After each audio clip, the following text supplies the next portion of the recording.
Thank you very much. Nice to be with you all. Good evening.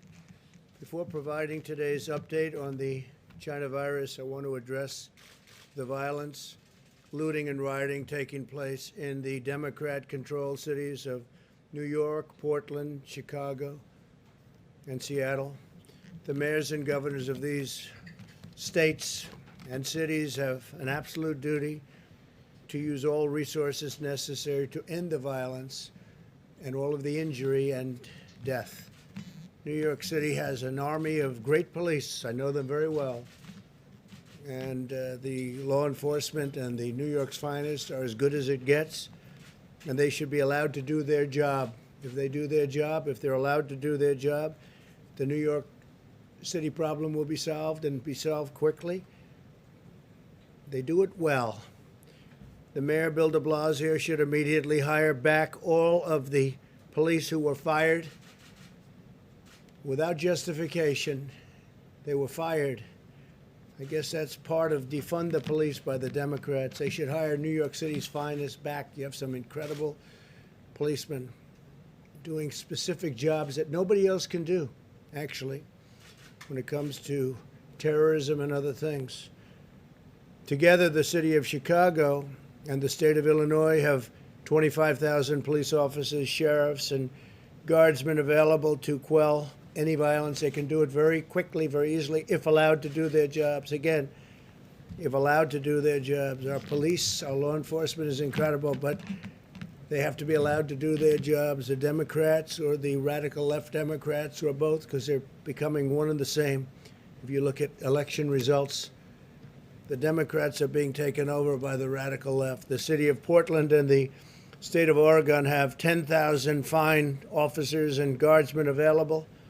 Seattle, Washington, and Washington State have 10,000 available. So Seattle, city of Seattle, and Washington State itself, they have great people. They have to be allowed to do their job. I'm urging them to deploy these resources to protect their citizens and to stop the violence and all of the things that we watch on television going on, although a lot of the, unfortunately, fake news don't like to put it on because it shows that the Democrats are doing a very bad job of law enforcement. They have to put it on. They have to be honest with the people of this country. But I'm offering all available federal support requested to stop the violence and arrest the criminals. We have to be asked by the governors or the mayors, and we'll be there very rapidly. It's ready, willing, and able. We're all ready, willing, and able to go to these jurisdictions and take care of them. We'll do them very quickly. You saw what happened in Minneapolis. They ripped the city apart. When the National Guard went in, it ended immediately. It was immediate and lasted. These acts of destruction are not isolated incidents, but demonstrate the pattern of violent left-wing extremism that you get to see if you're watching the right news program. Under any rational definition, the arson attack on the police precinct in Portland would be considered an act of left-wing domestic terrorism. They really are anarchists. These are left-wing anarchists. They are anarchists, and I'm directing the Department of Justice to stop these anarchists, immediately to stop them, and to work with the city and the state to get the job done. Local authorities have to investigate and prosecute all of these crimes immediately. We'll work with you. And the local authorities know who they are. They know where they come from. They know a lot about them. They ought to get their act together and get it done, and we're ready to help. If you need that help, you shouldn't need that help, actually. You should be able to do it yourselves and get it done very well. Again, you have excellent police and law enforcement, but you have to let them do their job. What you're seeing in Portland, Seattle, New York, Chicago is really the Democrat roadmap for America. They want every city in America to resemble Portland in a form. They want to pass federal legislation gutting and hamstringing every police department in America. They want to get rid of your Second Amendment. They want to end cash bail, close prisons, defund police departments, or at least largely defund. You see that with New York, $1 billion they took out of their police department, and crime has gone through the roof. And appoint far-left prosecutors who side with the criminals and target law-abiding citizens. If the left gains power, no city, town, or suburb in our country will be safe. On the vaccine front, some very good news. Today I met with the leaders of Operation Warp Speed, our historic undertaking to produce a safe and effective vaccine in record time. We heard an update from the top scientists in the government and the leaders of pharmaceutical companies, which right now aren't too thrilled with me. They're taking millions of dollars worth of ads because I've created a favored nation status for drugs, which is going to reduce drug prices by 40, 50, 60, and maybe even 70% in some cases, numbers that have never been heard of or thought of. So when you see those ads, remember that means your drug prices are coming down. When you see ads attacking your president, it's very simple. That means drug prices are going to be falling very soon. This evening, I'm pleased to announce that we have reached an agreement with Moderna to manufacture and deliver 100 million doses of their coronavirus vaccine candidate.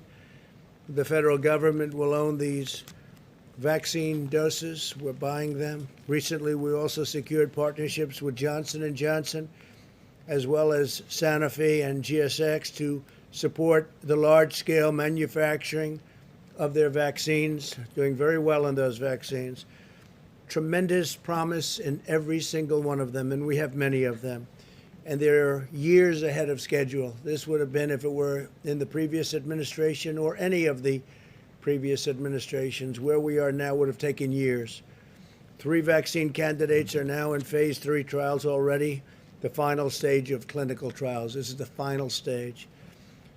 We are investing in the development and manufacture of the top 6 vaccine candidates to ensure rapid delivery.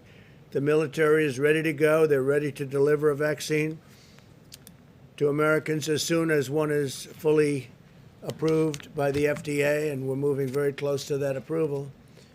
We're on track to rapidly produce 100 million doses as soon as the vaccine is approved, and up to 500 million shortly thereafter. So we'll have 600 million doses. Operation Warp Speed is the largest and most advanced operation of its kind anywhere in the world and anywhere in history. We've treated more than 86,000 Americans with convalescent plasma. A recent Mayo Clinic study found that this treatment may produce results which are incredible. We look to a reduction and reduced mortality rate by 50%. And possibly even more than 50%. I urge Americans who have recovered from the virus to go to coronavirus.gov and sign up and donate. We would really appreciate that because it's been very successful, unbelievably successful, and we would love you to go and donate. As we continue to confront the global pandemic, the United States economy is rebounding with strength like nobody thought possible. You've seen the numbers. You see what's going on yesterday, today, and tomorrow, in my opinion. We're very poised for a great third quarter and very poised for some great stock market numbers and 401k numbers and everything else. Today, the Dow Jones passed 28,000 points for the first time, more than a 50% surge since just March. So we've increased by 50% more than since just March. It has gained approximately 9,500 points that same period, March, and has recovered nearly all of its value since the virus struck our nation. Think of that. America's economy is incredible, and its economic recovery is outpacing our peer nations. Last quarter, the European Union's GDP decline was nearly 40%, worse than the United States. So it's 40% worse than the United States. We've built such a strong base that we're able to do things and sustain better than anybody in the world by far. France's GDP decline was nearly 80% worse than ours, and Spain experienced an economic contraction twice as severe as the United States. Nationwide, we continue to see improvements in our fight against the pandemic, very substantial improvements. Since last week, 87% of the counties in the United States report declining cases. Think of that, 87% of the counties in the United States, they reported declining cases. Mortality has declined by 7%, and hospitalizations are declining rapidly. States that were primary hotspots, such as Florida, Texas, and Arizona, have reduced cases by nearly 25%. But all Americans must remain vigilant, practice good hygiene, socially distance, wear a mask whenever possible. Whenever you are getting too close to people, wear a mask and protect the elderly. Always protect the elderly. Since the end of July, the 7-day average for cases in the United States has fallen by nearly 20%, but the virus continues to increase in nations across the globe. Last week, France and Germany both recorded their highest daily number of new cases in 3 months. Not that I want to bring that up, but might as well explain it to the media. The 7-day case average for Germany has increased by 62% since last week, unfortunately, and that is truly unfortunate. It's increased 82% in France, 113% in Spain, and 30% in the United Kingdom.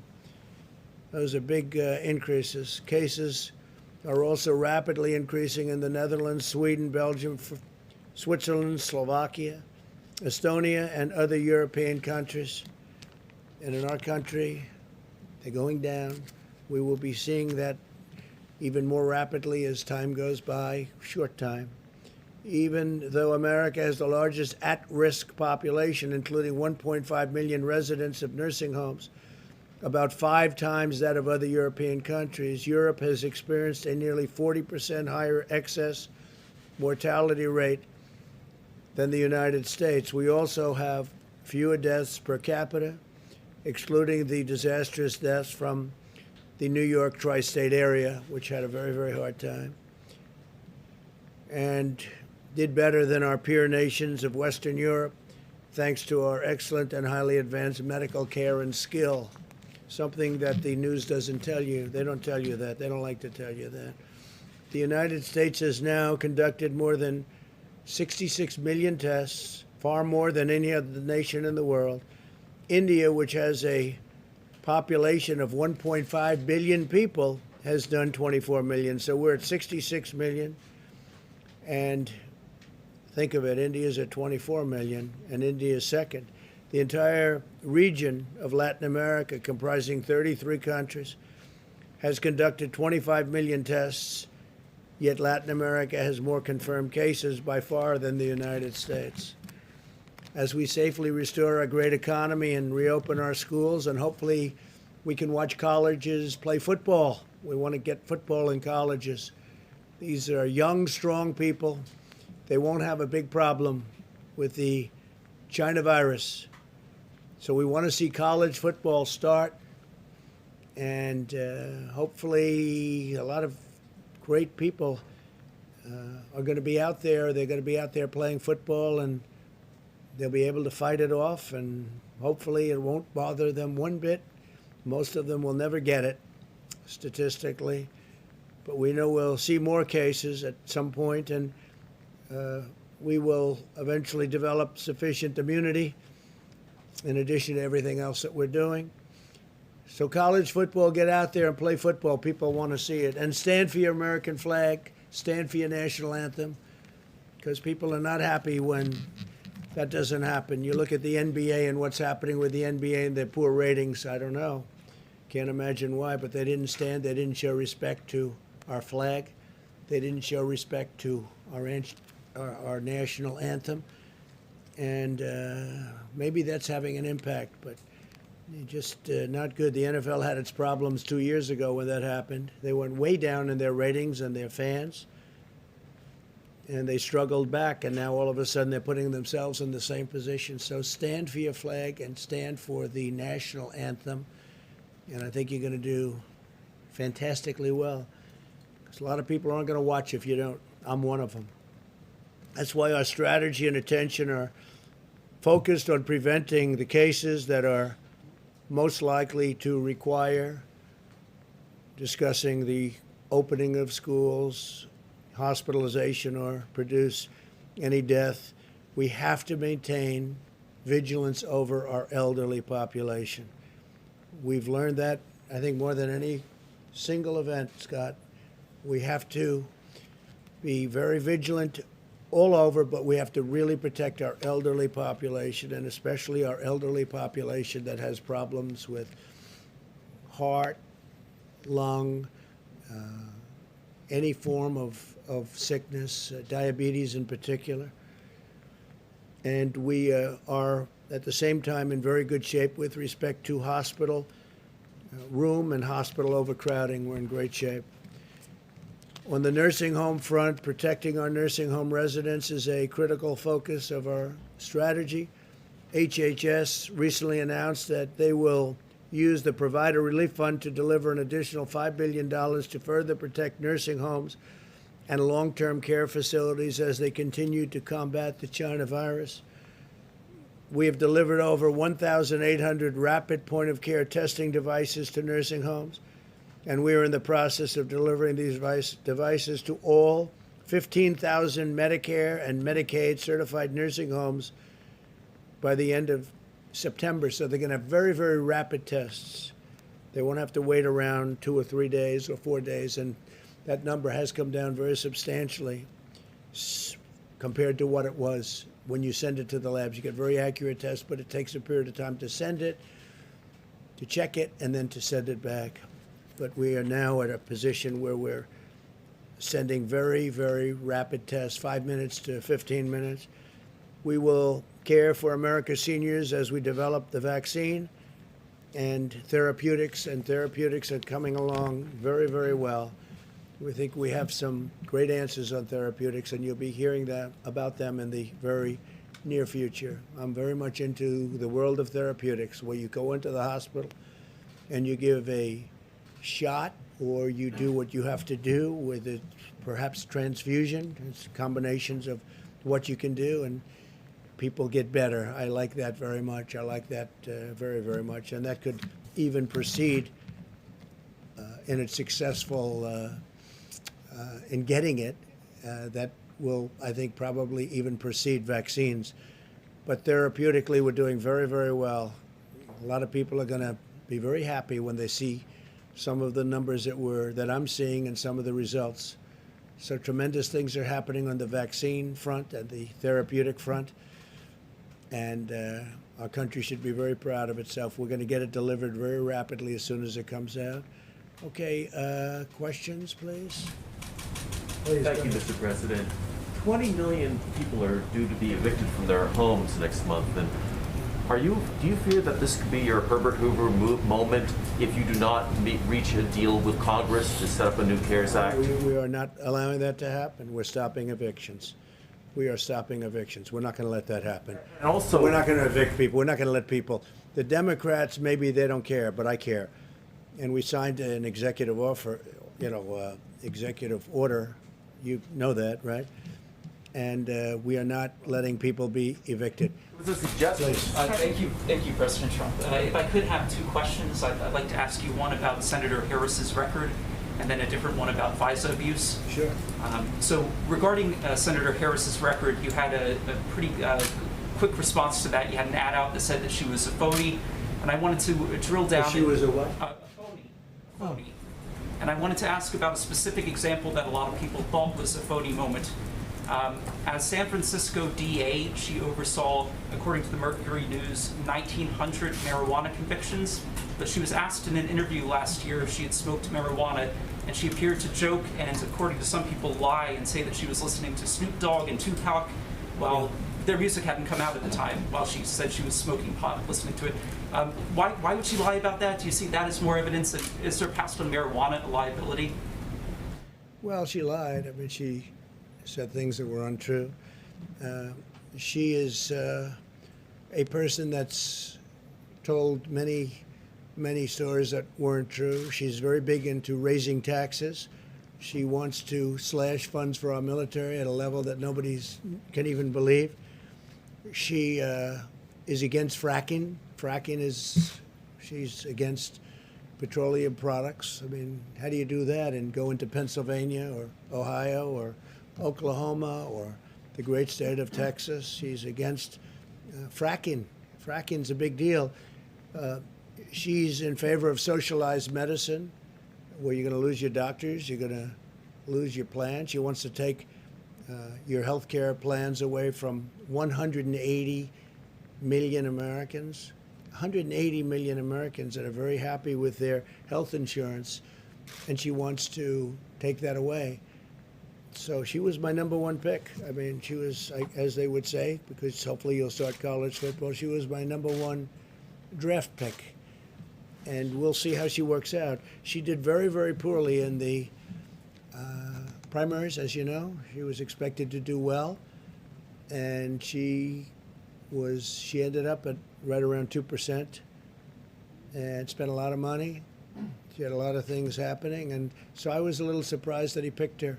I've been watching her for a long time, and I was a little surprised. She was extraordinarily nasty to Kavanaugh, Judge Kavanaugh then, now Justice Kavanaugh. She was nasty to a level that was just a horrible thing, the way she treated now Justice Kavanaugh.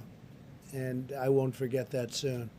So she did very poorly in the primaries, and now she's chosen. So let's see how that all works out. Does the marijuana legalization vote for you rather than her because she convicted so many people in the past?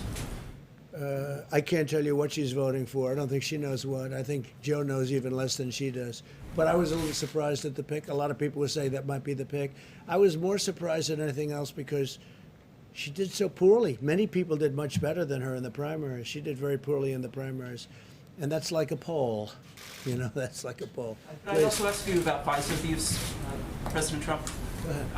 Yes, about FISA abuse. So now it's widely accepted among Republicans that there was FISA abuse. Tremendous FISA abuse, yeah. The Justice Department IG has found that with the Carter Page warrant application. But we were actually warned in 2013 that the surveillance court was allegedly a rubber stamp, was approving surveillance. And I was wondering, I don't think as president you've commented on Edward Snowden, but do you think he should be allowed to return without going to prison?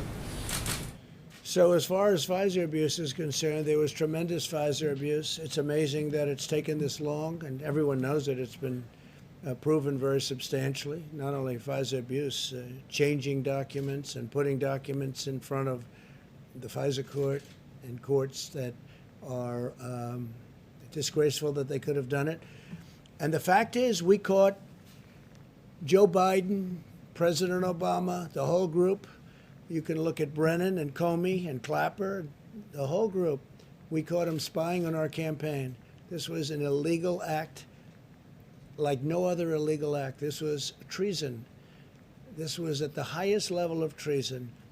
And Obama and Biden got caught spying on my campaign using intelligence agencies of the United States government to do it, both before and after the election. So before the election, then after I won, they continued.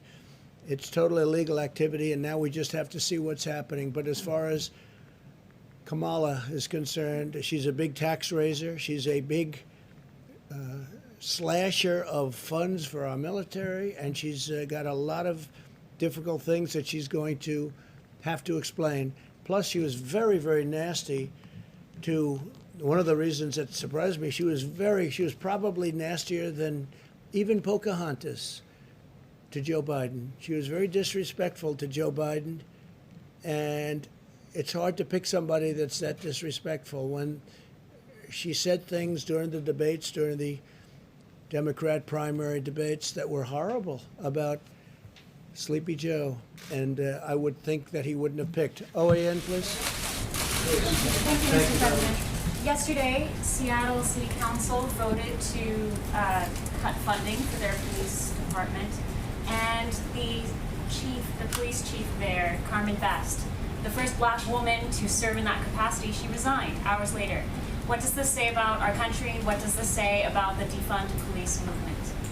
Well, I think that Seattle, in spite of all that they've been through with the embarrassment of having a radical left group, Antifa and others, take over a big portion of the city of Seattle. We're talking about a big city, a major city.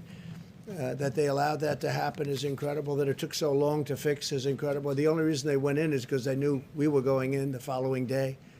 And so they preceded us. They didn't want that to happen. They didn't want to be embarrassed.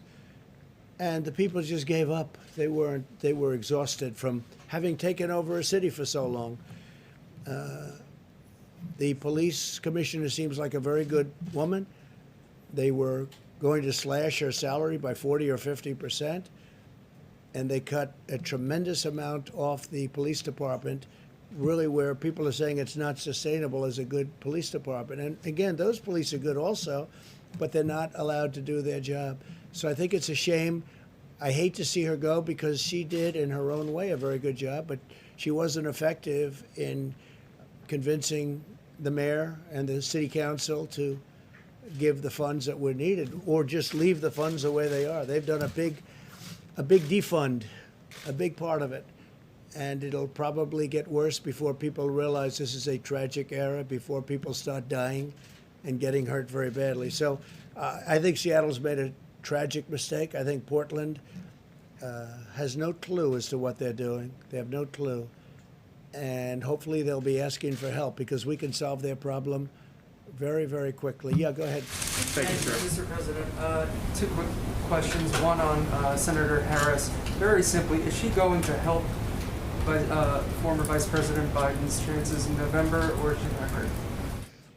Well, I like Vice President Mike Pence much better. He is solid as a rock. He's been a fantastic vice president. He's done everything you can do. He's respected by every religious group. Whether it's evangelical, whether it's any other group, they respect Mike Pence. He's been a great vice president, and I will take him over Kamala and the horrible way she, again, treated Justice Kavanaugh. That was a horrible event. I thought it was terrible for her. I thought it was terrible for our nation. I thought she was the meanest, the most horrible, most disrespectful of anybody in the U.S. Senate. She's also known, from what I understand, as being just about the most liberal person in the U.S. Senate. And I would have thought that Biden would have tried to stay away from that a little bit, because with what they're doing with open borders and sanctuary cities, where they're trying to protect sanctuary cities, which is also protecting large number of criminals, with all of the things that they're doing, Second Amendment, they want to take away your Second Amendment or modify it to a point where it's essentially no longer the Second Amendment. I would have thought he would have gone a different way. Thank you very much, everybody.